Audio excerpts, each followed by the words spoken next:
Hero Mahesh Babu అంటే ఇష్టం ఉండనోళ్ళు ఎవరుంటారు? ఆయన ఏదన్నా చెప్తే పాటించనోళ్ళు ఎవరుంటారు? హగు అందుకే బిజినెస్లు చేసేటోళ్ళు మహేష్ బాబుతోని అడ్వర్టైజులు చేయించి పబ్లిక్ మీదకి ఇడుస్తారు. ఇంకేమున్నది, జనం ఆ వస్తువునో జాగనో ఇల్లునో బట్టలో బాసన్లో ఎగబడిగా ఉంటారు.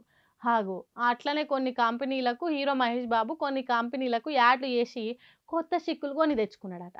మరి అవేంటి, ఎందుకు మహేష్ బాబు వార్తలలో నిలిచిండనేది మనం కూడా తెలుసుకుందాం పాండ్రి. గాచారం మంచిగా లేకుంటే గోషే పామైతుంది అన్నట్టే అవుతున్నది సినిమా హీరో మహేష్ బాబు పరిస్థితి.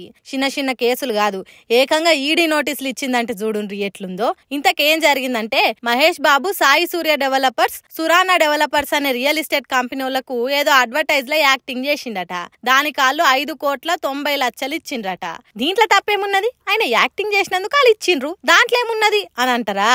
ఆ పైసలు తీసుకున్నాడు తప్పు కాదు, ఇచ్చుడు తప్పే కాదు, కానీ పద్ధతి ప్రకారం ఇయ్యలేదట. 3,40,00,000 చెక్ ఇచ్చిండ్రట. అంటే అది బ్యాంక్ లెక్కలకి వస్తది, సర్కార్కు పన్ను కట్ అవుతుంది. అయితే ఇంకో 2.5 కోట్లు మాత్రం క్యాష్ రూపంలో ఇచ్చిండ్రట. అది కూడా మనీ లాండరింగ్ జరిగిందని అంటుర్రు. అగు అందుకే హీరో మహేష్ బాబు ఇరుక్కున్నట్టు అయ్యిందని అంటుర్రు. మరి ఆ ముచ్చట ఈడీ వాళ్ళకు ఎట్లా తెలిసిందని అంటారా? ఆ రియల్ ఎస్టేట్ కంపెనీల మీద ఈడీ రైడ్లు చేసిందట. అక్కడ మహేష్ బాబుకు ఎట్లా పైసలు ఇచ్చిందో బయటపడ్డదట. సర్కార్కు పన్నులు కట్టకుండా ఉండేదానికి అడ్డదారుల పైసలు తీసుకున్నావు, దానికి సమాధానం చెప్పు అన్నట్టు వివరణ కోరిందట ఈడీ. అది కూడా ఈ నెల 27వ తారీఖు నాడు ఈడీ ఆఫీస్కి వచ్చి అన్ని వివరాలు చెప్పు అని అన్నదట. మరి హీరో మహేష్ బాబు వాళ్ళకి ఏం చెప్తాడు? అట్లా పైసలు తీసుకున్నాడు న్యాయమేనా? అసలు ఈడీ తీసుకున్నట్టు తప్పు జరిగిందా, లేకుంటే మహేష్ బాబు అంటే గిట్టనోళ్ళు ఏదైనా తప్పుడు లెక్కలు చెప్పిండ్రా అనేది ఇక ముందు ముందు తెలుస్తుంది. బంగారం రేటు దాన్ని కొనాలనుకునేటోళ్ళతోని ఆట ఆడుకుంటున్నది. ఇవాళ రేటు పెరిగింది, రేపు తగ్గుతుంది కావచ్చు అని కొన్ని రోజులు ఆగుదామా అనుకుంటే ప్రతిరోజు ఇంకింత పైకి ఎక్కుకుంటూ పోతుంది. అరే రేటు బాగా పెరుగుతుంది, ఇప్పుడే కొందాం అనుకుంటే ఇంకొన్ని రోజులకు రేటు తక్కువైతే ఎట్లా అని ఆలోచనలు వస్తాయి. అందుకే కొనాలనా వద్దా అని సతమతం అవుతున్నారట గోల్డ్ కస్టమర్లు. ఇంతకు ఇప్పుడు గోల్డ్ రేట్ ఎంతో తెలుసా? ఐటీ వార్త తెలుసుకోండి. అయిపోయింది అయిపోయింది అయిపోయింది, మొత్తానికి బంగారం ధర 1,00,000 దాటింది.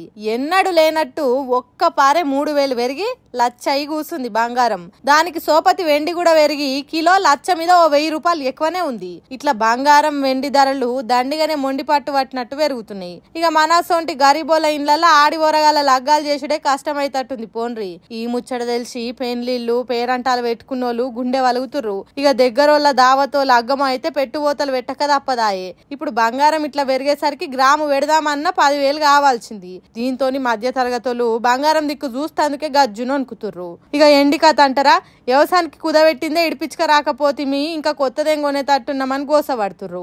70,000 80,000 అంటే కిందన మీదన పడి కొంటారు గాని ఇప్పుడు 1,00,000 అంటేనే బంగారం మీద ఇష్టం ఉన్నా గాని కష్టం మీద ఆ ఇష్టాన్ని చంపుకుంటూ రమ్మలక్కలంతా.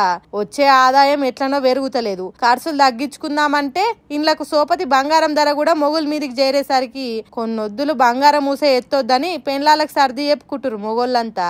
ఇక ధర అయితే తగ్గేటట్టు కొడతలేదు, ఉన్నదాన్నే పైలంగా పెట్టుకొని చూసుకుంటాం ఉరువురి. ఇక అది అగ్వైనప్పుడు మాట్లాడుకుందాం తీయుండ్రి.